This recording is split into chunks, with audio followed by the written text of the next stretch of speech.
And Yeah. so I'm kind of curious. So, is it that shame that people feel that they shouldn't feel for, or is it, or do they feel that their problems aren't as important as someone else's problems? Because sometimes I catch myself doing that, where I don't want to talk about what's going on because I feel like somebody else on the flip side has more on their plate than I do. So sometimes I don't talk about certain things because I feel like my problems are less than everybody else's.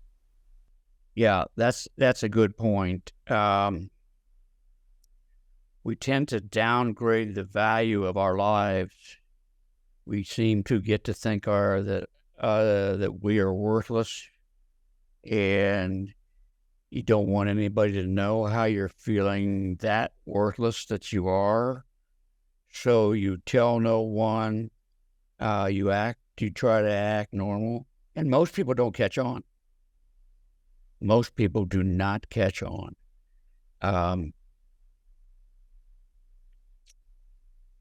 It's a horrible disease. The shame is a big part of it. This is my fault. When someone comes up to you and says, why aren't you yourself today? And then they'll tell you to go take a walk. That'll make you feel better. Or they'll make the classic one. Well, you've got a good life. You have no reason to feel down. All that does is sink you further down into the toilet. Yeah. Yeah, I can imagine that. I mean, 100%. If you're going through this and nobody around you knows what you're going through, and somebody gives you that, you just feel like a speck of dust. You're just Yeah. like what's the point? Yeah, wow.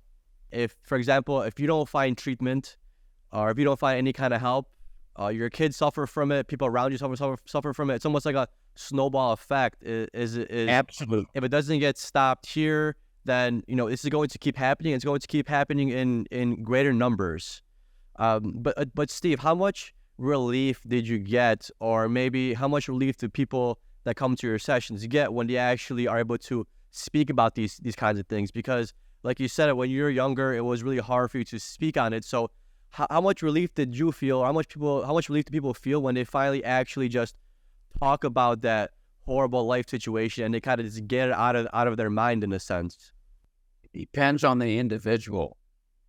And I would say in my groups, and I can handle about 15 people a session. And I get calls and emails every week to join. And I can't do a 2-hour session with 30 people. It just doesn't work. So a lot of these people come, but they shoot themselves in the foot because they're reluctant to share.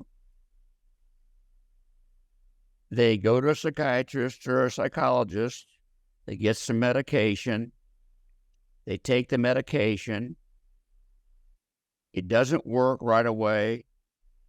So they say, screw that, I'm not taking the medication anymore, not realizing that the minimum amount of time it takes to work is 2 to 4 weeks, and sometimes 3 months. So they give up on that. There are many people who say, I'm not taking medication, just like the vaccine we went through a couple years ago. So they don't even try. Many people will try the medication. It works. They start feeling better, and then they go, I don't need this medication anymore. I feel fine. And they stop it.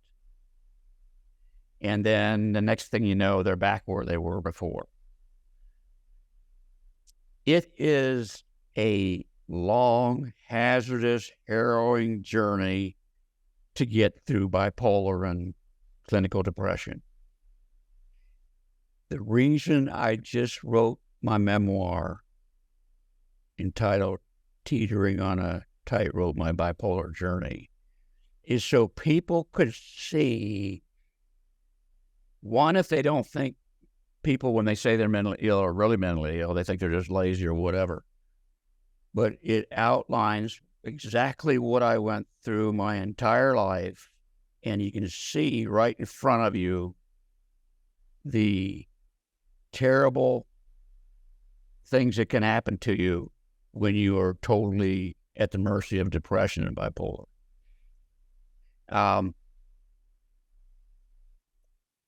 I would say, when you asked me a minute ago how many people probably find relief from my groups, 20%. I was more so asking of how many people get relief from just opening up and sharing their experience, because it took you years to finally tell somebody what happened to you, right? And these people are also going through the same thing. So how much relief people get from just by, just telling somebody about the situation, just so it's not just, you could say, them dealing with it and holding on to it for such a long time. Well, in my groups, I encourage people to say anything they want. I don't censor them. We don't talk about anything outside the group that was said in the group. And so there's total freedom for them to do what they want. Even having said that, many of them will say they've been fine, they're dealing with it, they're having good days. Many of them say, I'm doing real well today. And then I'll ask them, well, how have you been the last couple of days? Terrible, but I'm feeling well today. Well, that doesn't get them anywhere. Many people open up. They tell the most horrendous things that you can think could happen to a person. They never come back. So that's why the success rate is only 20% in my mind. Some people have accepted their lot in life and that they will be like this forever. I think it's a shame. No one should have to put up with this, because there are good ways for people to get better. Yeah, you're completely right, Steve. It's a very hard situation. What do you think holds back people from speaking up about it, what they went through? Do you feel like it's almost like an embarrassment kind of a thing? Do they feel less than somebody else? Why is it so hard for them to talk about it? Well, shame is a big one, because it's always, in their mind, their fault. I have had many of my people come and say, my mother did this, my father did this, and the things they tell me are horrific. But then they'll say, well, I am trying to forgive them. But they don't help themselves first. You can't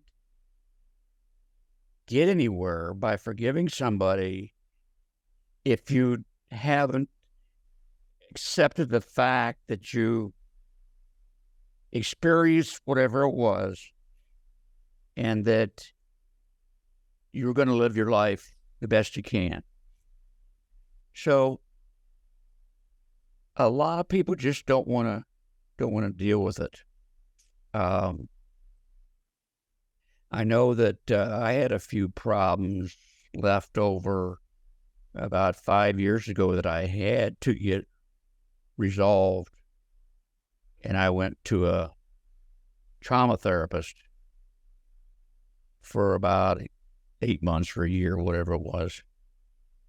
And we just laid out my life from my beginning memories all the way through, so I could see right in front of me in one fell swoop everything that happened.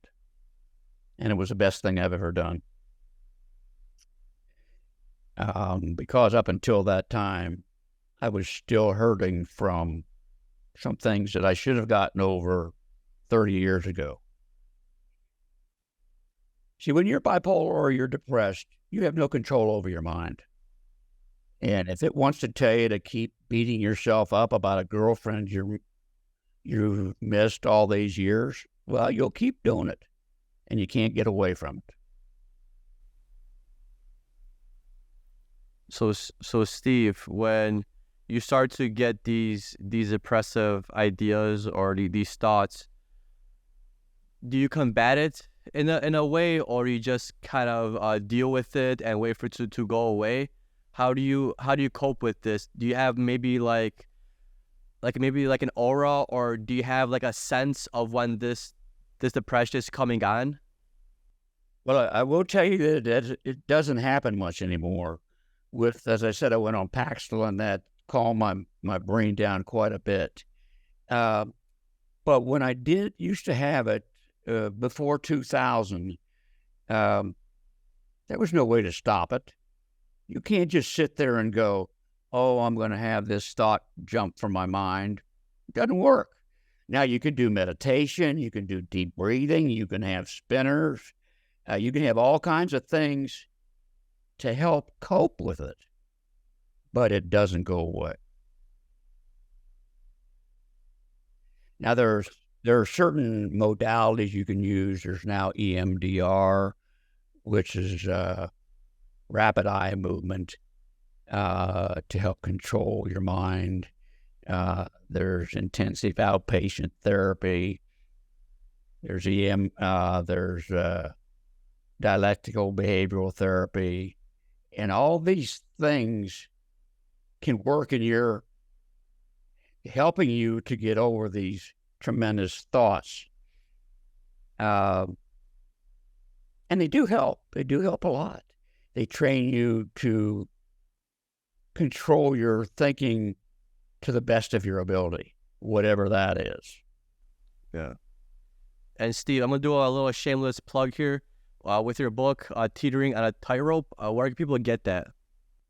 It's on Amazon. It's on Barnes and Noble. It's only 130 pages. It's a 2.5, 3-hour read. And I think I wrote it very well, if I can pat myself on the back. A lot of people read it straight through. I didn't write this book to make any money. As I found out, it can be very expensive to get a book published and then to get it marketed.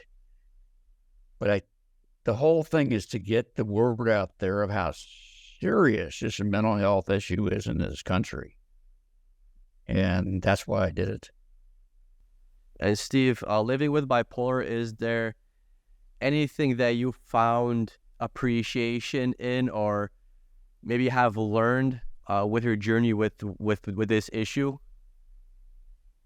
Maybe someday maybe took for granted when you're younger, and now you kind of realize how precious it is?